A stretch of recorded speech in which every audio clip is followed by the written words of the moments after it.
भगवान गौतम बुद्ध यांचा एक सहज सुंदर पण असाधारण असा विचार की जो आचरण करायला खूप कठीण आहे.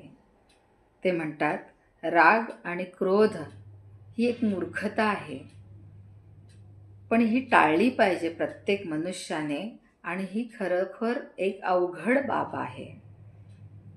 समोरच्याने केलेल्या चुकीची शिक्षा स्वतःला देणं म्हणजे राग येणं किंवा क्रोधित होणं असं ते म्हणतात. समोरच्याने आपल्याला शिवी दिली तर ती चूक त्याने केलेली आहे, पण त्याच्या चुकीची शिक्षा आपण घेतो आणि आपण स्वतः क्रोधित होतो. आपल्याला राग येतो आणि त्याचा आपलं मानसिक संतुलन त्यामुळं बिघडतं आणि मानसिक संतुलन बिघडल्यानंतर आपलं शारीरिक संतुलनही बिघडतं. पण शिवी देणारी जी व्यक्ती आहे ती मात्र आरामात स्वस्थ असते. जसं की एखाद्याने आपल्याला वस्तू एखादी दिली आणि आपल्याला नको आहे तर ती आपण घेत नाही.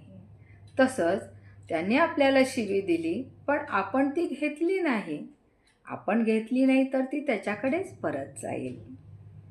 हे परमेश्वराचं कथित आहे.